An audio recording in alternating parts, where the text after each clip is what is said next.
The thick-billed weaver. This is Donald with Birding for Beginners. Now here's a question for you.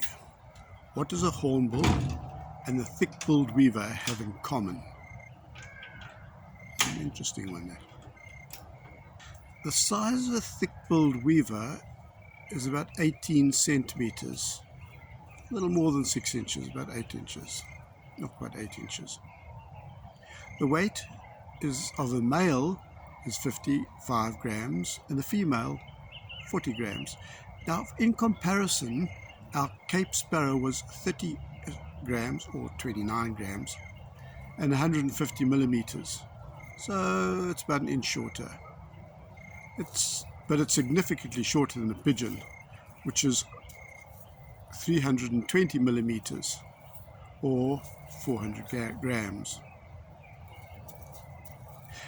The bill of a thick-billed weaver is a dark bone color in the male. The female is quite a lot lighter, almost yellow, particularly in breeding season. The legs of both are pretty much the same, grey to black. The male is dark brown with a white forehead and wing patches, white wing patches. The female has got lighter brown upparts and the underparts are nearly white with dark streaks in it. Both have triangular bills, proper seed eaters. The female could be confused with the female violet-backed starling. They both are darker on top with white underneath and streaks on them. But the starling is a lot more slender. The bill of the thick-billed weaver is much thicker and triangular. The starling eats almost exclusively insects and therefore has a long, slender bill, probably very much the distinguishing feature between the two. Thick-billed weaver, mostly fruit seeds. The seeds that come inside the fruit. Bit of grass seeds, insects, and white stinkwood fruit is one of their favorites. They also eat flying ants and other invertebrates. But the baby thick-billed weavers are fed grubs and regurgitated insects and a lot more of the higher nutrient type of foods like that. Now, where do we find these thick-billed weavers? Well, mostly all over Africa. Not that much in the very dry parts like the Namib Desert, definitely not north into Egypt and the Sahara Desert. But from Senegal in the west to Ethiopia in the east and all the way down to South Africa, all the way down, not quite Cape Town, but definitely well past Port Elizabeth. We have them in the garden.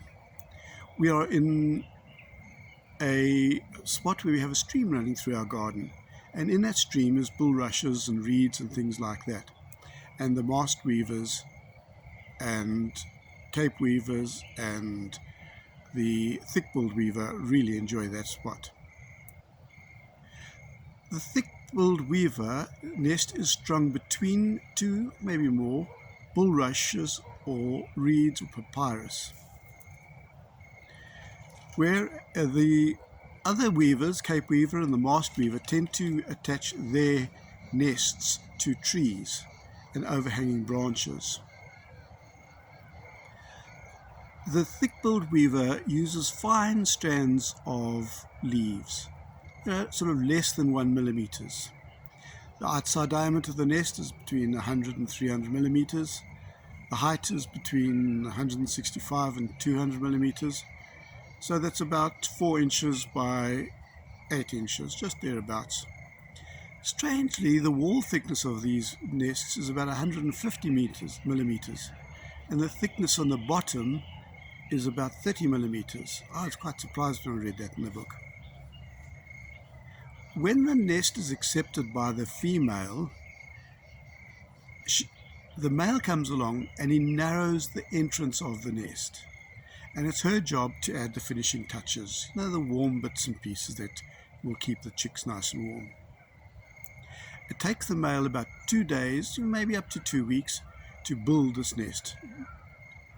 Out of breeding season, these birds form flocks, and then they go away from the more moist of the reedy areas and go into the woodland areas. The unused nests are sometimes used by climbing mice for their brood, or waxbills, but they're generally left to decay. And a new nest is built each year in a similar position for the next brood.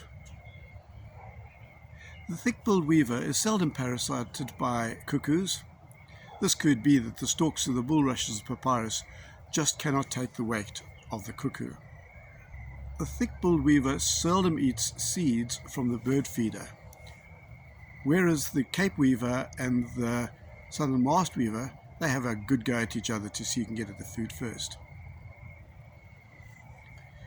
These birds are mainly silent. Sometimes they have a high-pitched whistle, a sort of tweet, or a click, click, click, click noise. You'll hear that in the recording.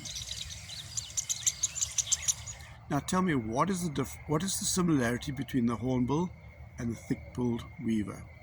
Well, you might have guessed it's the nest. Well, once the nest has been accepted by the female, the nest entrance is closed up. With the thick-billed weaver, it's the male that uses the grass and the stems. But with the hornbill, it's the female that does that. She goes inside, and with her feces, she closes up the gap. She makes the gap just about 1 inch wide and about 5 inches high, or 25 millimeters and 150 millimeters high. And it's the male comes along and feeds both her and the chicks. Thank you for watching. Bye. Oh yes, don't forget to subscribe and like.